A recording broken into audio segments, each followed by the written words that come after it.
had a fascinating conversation and illuminating conversation with my husband this week.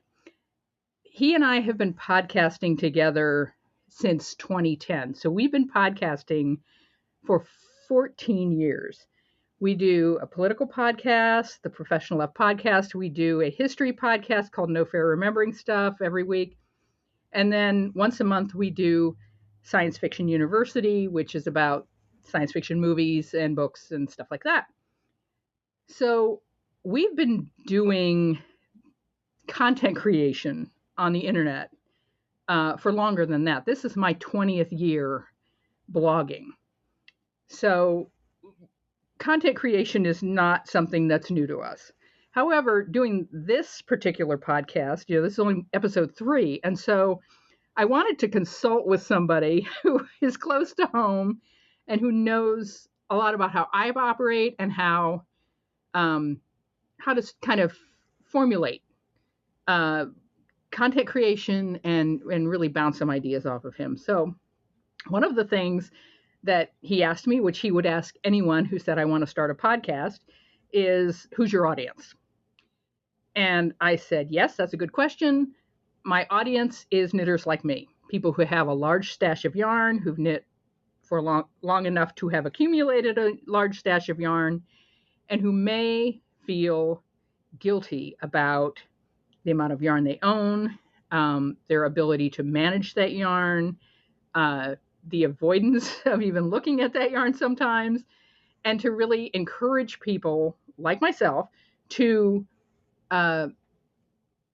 shop your stash, to look at what you have, be conscious about it, not be guilty, no guilt, but appreciate what you have, appreciate that you're an artist and that this is your palette, and use it. And I've talked about that already for 2 episodes, but you're going to notice that as a continuing theme.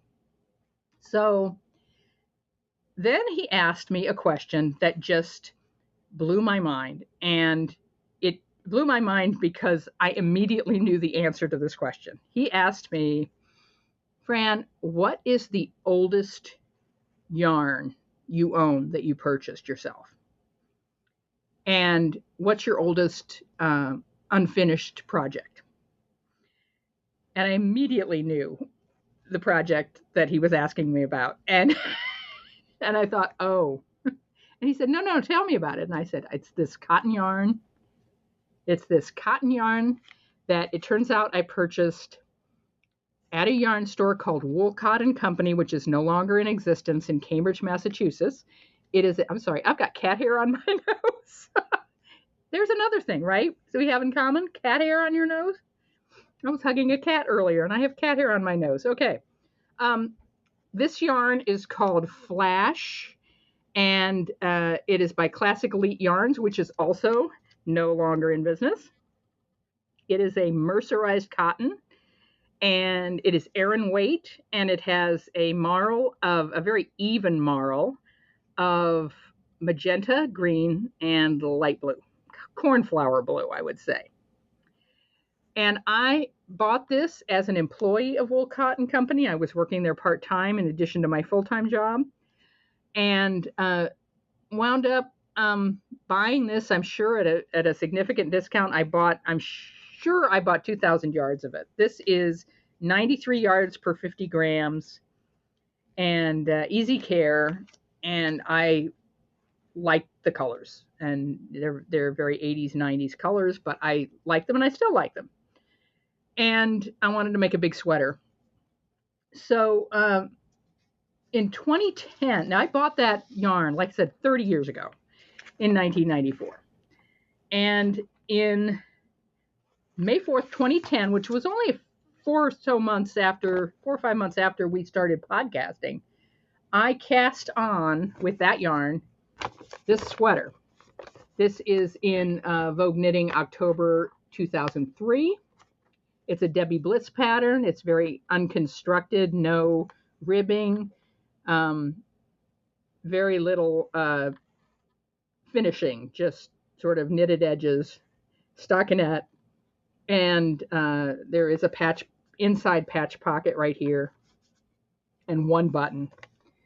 and I thought it looked elegant, and it was Aran weight cotton. So I had Aran weight cotton, and I thought I'd cast this on and make it. Um, the older, wiser me looks at this picture and sees problems. Number one, the model is has her hands in front of the sweater, and she's seated. And as you can see up here, there's all this fabric gathering at the shoulder of the sweater. This sweater doesn't fit her correctly. And so they've made up for it by having her sit down and put a cup of coffee in her hands. And all kinds of red flags. Now look at the sweater on the same page. That fits her fairly correctly. Now that is kind of a bathrobe sweater. And you might not make that today, or you might make it differently. But it fits her. And the photograph shows the sleeve and body connection. That's where the fit of the sweater matters in a photograph. Neckline and armhole. And you don't get to see that here because they put the model with a cup of coffee. And like I said, red flag. Okay, so in 2010, 14 years ago, this yarn is 30 years old, but 14 years ago, I cast this on, and for some reason, instead of casting on whatever it was, 50 inches, I cast on, for half a sweater, whatever, 40 inches, 20 inches. I cast on 36 inches. That's the point. I don't know why. I don't know what I was thinking. I wasn't going all the way around. I don't know what I was thinking. I just cast on a lot. And I thought I was going to make this really, really big. And so here is almost 18 inches of stockinette on size 7 needles with heavy Aran weight marled cotton. And this thing weighs a ton. It is just so heavy. And the pattern called for 7 needles, and the pattern called for Aran weight yarn. And I think, I'd have to talk to Debbie Bliss to see what was going on here, but I think the idea was a heavy fabric will make up for the lack of a construction and ribbing on the sweater, that it'll be a nice heavy way to wear an unconstructed sweater. But this is too much. It's too much for me to wear. It's too much for anybody to wear. It's heavy, and it just doesn't work. And so now I'm not going to frog this. What I decided to do this week, I did, because as I've said, make friends with your stash, make friends with your UFOs. I went back and I knit 3 rows of this just to see how it felt to knit it. And I probably haven't picked this up in, many years. In fact, there was an exchange with another knitter on Ravelry about this sweater. I did post it to my Ravelry projects page, and another knitter said to me, let me know what you think of the fit and flatter quotient on this. I like the look of it a lot, but I am wary of what raglan tops do to my frame. I've got the perfect yarn for it if you think it will look cute on a larger frame person. And I wrote and replied to this other knitter and said, this one is in my to be knit when I'm old pile. Well, here I am.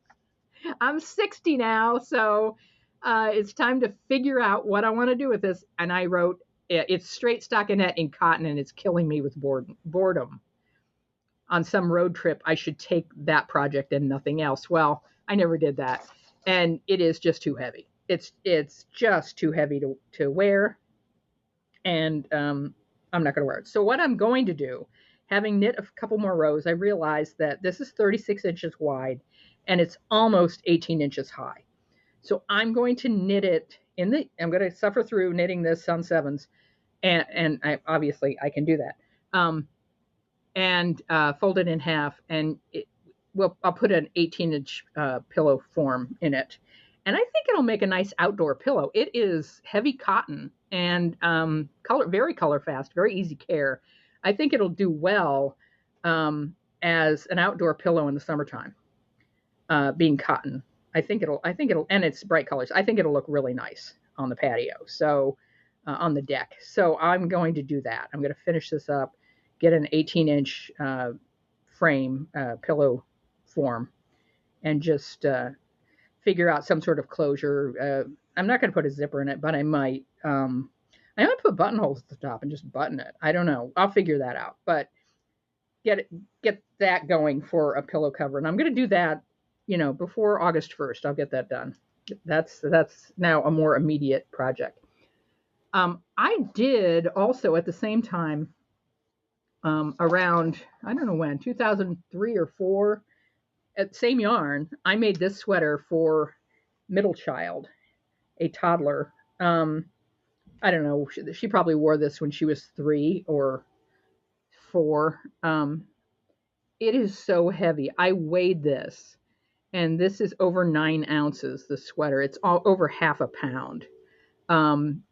But it's been through the washer multiple times, and it washes up, and like you can see, the colors are really quite color fast. So it's a little felted, but it's in good shape for a grandchild someday, maybe. I'm holding on to this because I made it. But yeah, it weighs half a pound. And I also have, for the original sweater, I have some little pockets. So let me go through what I decided I am going to make with this yarn, because I still have 17 full skeins of this sitting in my stash. I don't hate it, and I think it'll make a nice little t-shirt with yarn to spare for a baby blanket or something else. So I went through and I swatched it on larger needles, and I did 10s. That was knit on 7s. I did 10s. And it is so drapey, and it's loose. I mean, you can see through it, but it's drapey and fun, and I love the feel of it. And so I'm going to whip up something on size 10 needles with this for myself. And I went through a process of looking for sweaters that use larger needles with Aran weight wool, or cotton, cotton. And I don't know, this one's on 7s as well. This is Rowan Summer Tweed, which is a silk cotton blend, 70% silk. One of the people who had a picture on the project pages for this sweater had knit it in summer tweed, Rowan Summer Tweed, which has, like I said, a high silk content. It looked really nice. But I saw this Rowan pattern. This is called Coral by Kim Hargreaves. It's a free pattern. It's on the Internet Archive, the Wayback machine, and it's free because it's a one-page pattern. Look at the shaping on that thing, huh?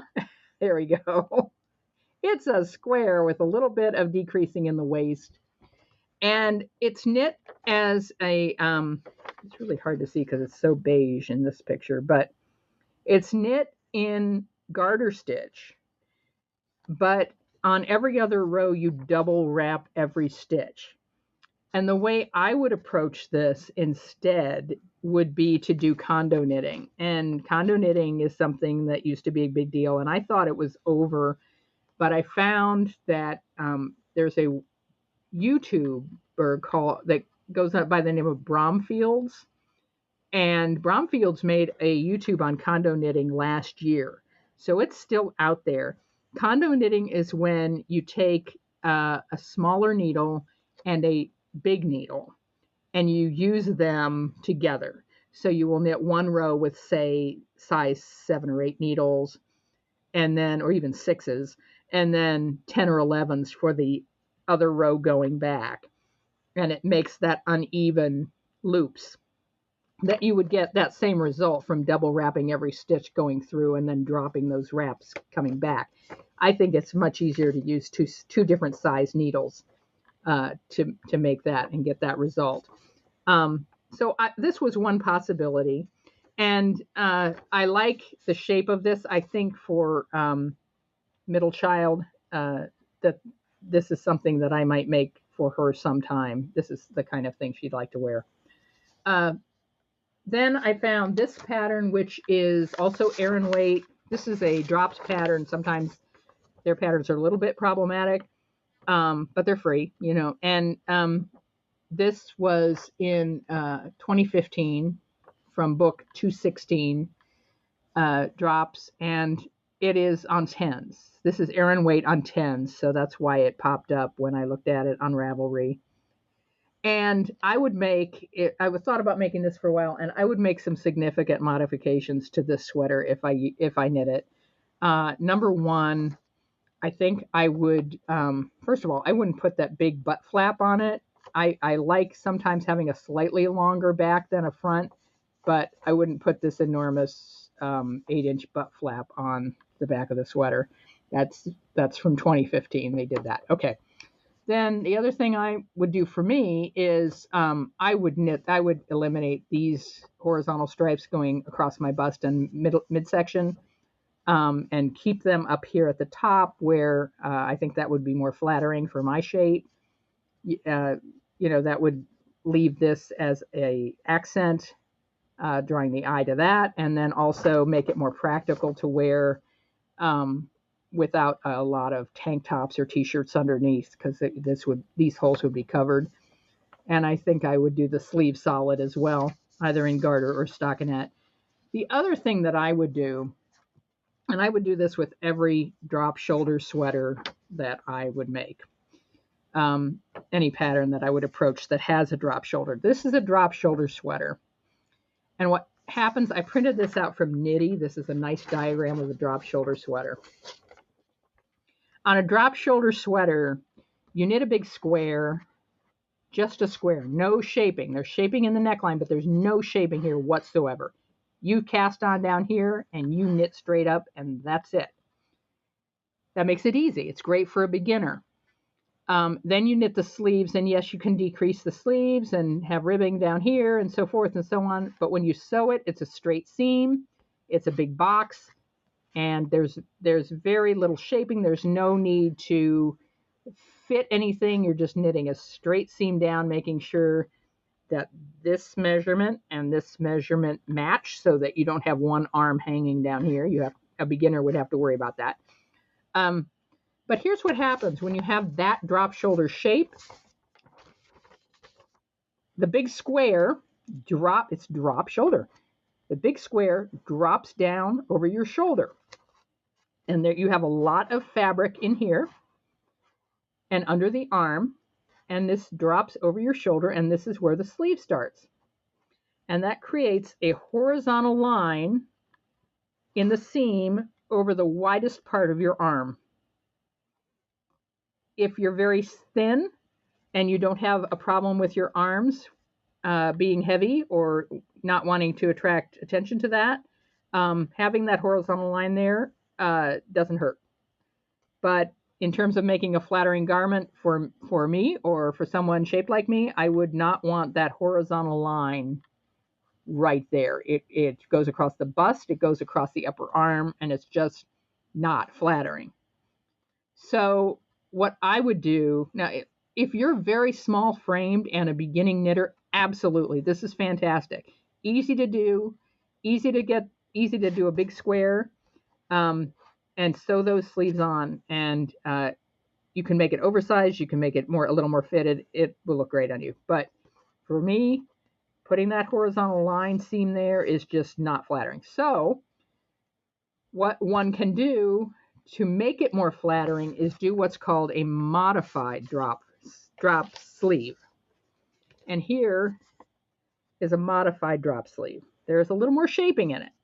But you make the big square, you start with the big square and you knit up even. Then you decrease at the underarm. This is on the front of the sweater and on the back to a chosen width. It's a narrower width than the drop shoulder.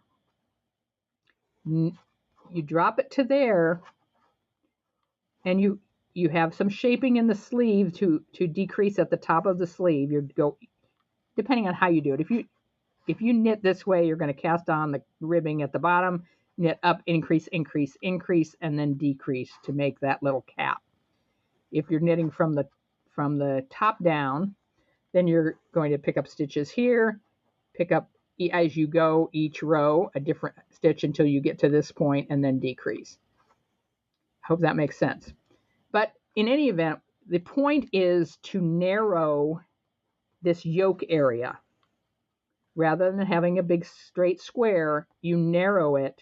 And what happens as a result of narrowing that and making the sleeve longer is the seam to which you have attached your sleeve to the sweater, instead of looking like this, will wind up here. And it will be a vertical seam, a vertical seam going straight up and down next to her face, next to the face of the person wearing the sweater. That's why you wear a cowl, and a little longer cowl. There's a vertical line here that goes next to your face. It's flattering to have that vertical line right there. And on any sweater like this, if you change the sleeve from the seam being here and going horizontal, which widens things, and make it vertical, then it's more flattering. The other thing, as I said, I would have this lace up at the top and then have this solid so that the horizontal line is up here next to my face, and this down here is just a straight line. The other thing that one could do would be to have this lace as a panel going down the middle, so that you would have, I'll just draw a line here. You'd have a panel of lace in the middle, and this would be plain. And you see what I just drawing those lines made the sweater more slimming and flattering, because you have a vertical line going down, and the eye sees that as a vertical line. If you made all this solid garter, and made all this solid garter, and just had this design element going down the middle of the sweater, it's more flattering. So I would make some modifications to this sweater. Like I said, I did consider this one. I like the eyelets in it, the lace part of it at the top. I would make it a modified drop shoulder. I keep saying drop stitch, sorry. I would make it a modified drop shoulder, and I would do something with the lace element, either to make it go down the center or to just go across the top to make it more flattering. Then today I was looking again because I wasn't quite happy 100% with that, and I found this sweater. I think this is going to be the one. I am currently knitting a Elizabeth Smith t-shirt for a middle child for her birthday, which is next week. She'll be 22, as I said. And I'm making her a little square t-shirt like this, and it doesn't have some of the design elements in it, but it's really cute. And so this is a kind of a variation on the one I'm already knitting. And this has garter stitch at the bottom, and then it has these lovely vertical lines. Look at that, vertical lines going up the one side of the sweater. Those vertical lines are garter stitch, and then interspersed with that is stockinette. And then there's a little pocket. Now they've got Elizabeth Smith has put a contrast color inside the pocket, which I'm not going to do. I'll make it solid, because I don't want I'd like a pocket there, but I don't want that kind of attention drawn to that. Again, there's a horizontal line right there. I don't want that there. But this is drop shoulder, but there's no sleeve. See, there's no seam, and this is loose. So this worn loose over another top does not attract the eye as saying that this is a horizontal line. It's a little more flattering to have it that loose and not have a seam there is better. And I may actually even elongate these garter rid. This is garter here. I might make this a little bit longer. I'll try it on and see. But with the boat neck here, that's a horizontal line. Then you've got these lovely vertical lines going here. And I'll see what I want to do about these sleeves. I can do anything I want. I can make this I could add a sleeve to this and make it a 3/4 sleeve. I could, the way this sleeve is done actually is the square goes up and then you just cast on. So this is almost a dolman where the sleeve grows out of the body. There's that you don't seam this anywhere. But I just love the fact that it's got vertical lines built in, and it is a cap sleeve. It is a drop shoulder, but it's, again, they just made it into a vest. And these contrast, the shirt contrasting the sweater makes another vertical line. Those arms are now a vertical line in the garment. So, and she's added another vertical line by wearing a long necklace as well in the model. That, compare that model and how that sweater is presented to this one. You see what I mean about red flags? You know how that hangs on a body. You know how, now she's not tremendously busty, as models often aren't, but you can see how it hangs and what you might, how it hangs. Okay, you can see how, this is a PG show. You can see how this hangs on her body, and you can see whether you would want, as a knitter, to make a larger size to give it more ease. This pattern, by the way, is called Alanis. I just wrote it on there so I would remember to tell you. And it says, picking your size, choose a size that is approximately 6 to 12 inches larger than your bust measurement. So 12 inches is a lot of ease. That is going to make a very loose garment if you're using, remember, you're using your bust measurement first and then adding on fabric to see how it will hang on your body. And at this point, if you're just starting out figuring that out, what looks good on you, I guarantee you have a sweatshirt or a t-shirt in your closet that you like how it looks on your bust line. You like how it hangs down your waist. Try it on and measure it. And then measure your bust and see how much ease that shirt has. How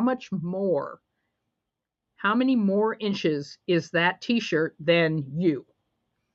And this sweater, they want you, the designer, Elizabeth Smith Knits, wants you to have 6 to 12 inches. That's a wide range, but you can go as wide as 12 inches more. I have some shirts that are absolutely double wide. I'm a large person, so I will have some. My bust line at this point is 51, so I will have. I have some T-shirts that are 35 wide, and that may be why I cast this on at 35. Although I don't think I was quite that large at that time, but I have some T-shirts that are 70 inches around, and they just hang really, really loose, and then they have a big design on the front, and they look nice. So I would tend, I think, to go for the 12-inch. Look for a size that's, say, well, yeah, 64 inches around. I have the yarn. I certainly have the yarn for that cotton, and since I'm knitting it on 10s, I know it's a lot lighter weight. Now I might drop it. Let's see if there is a 64. Let's see. Yeah, there is. Size 7 is a 64-inch circumference. So, but I'm also going to have to redo the whole gauge swatch because I think this is knit on. I think this is a much smaller gauge. Let me see. This is.